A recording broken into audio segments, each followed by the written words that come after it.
पुढची बातमी पाहूया। महानंदाची 27 एकर जमीन जमिनीवर गुजरात लॉबीचा डोळा असून ही जमीन घशात घालण्यासाठी गुजरात आणि महाराष्ट्र लॉबीची हातमिळवणी झालेली आहे, असा आरोप खासदार संजय राऊत यांनी केलेला आहे।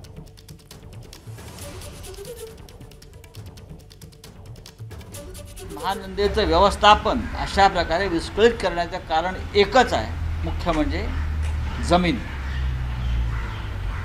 27 एकर जमीन महानंदाची, I repeat 27 acre land of Mahananda, ही 27 एकर जमिनीवर गुजरात लॉबीचा डोळा आहे आणि ती जमीन घशात घालण्यासाठी महाराष्ट्रातल्या राज्यकर्त्यांनी आणि राजकारण्यांनी हा गुजरात लॉबीशी केलेला सौदा आहे। 27 एकर जमीन। या क्षणी महानंदा डेअरीचे जे चेअरमन आहेत, महानंदा या संपूर्ण व्यवस्थापनाचे, ते कोण आहेत? या राज्याच्या दुग्ध विकास किंवा महसूल मंत्र्यांनी जाहीर करावं, परजणे कोण आहेत,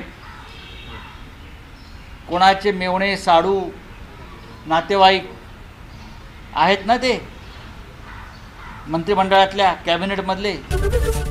एबीपी माझा, उघडा डोळे बघा नीट।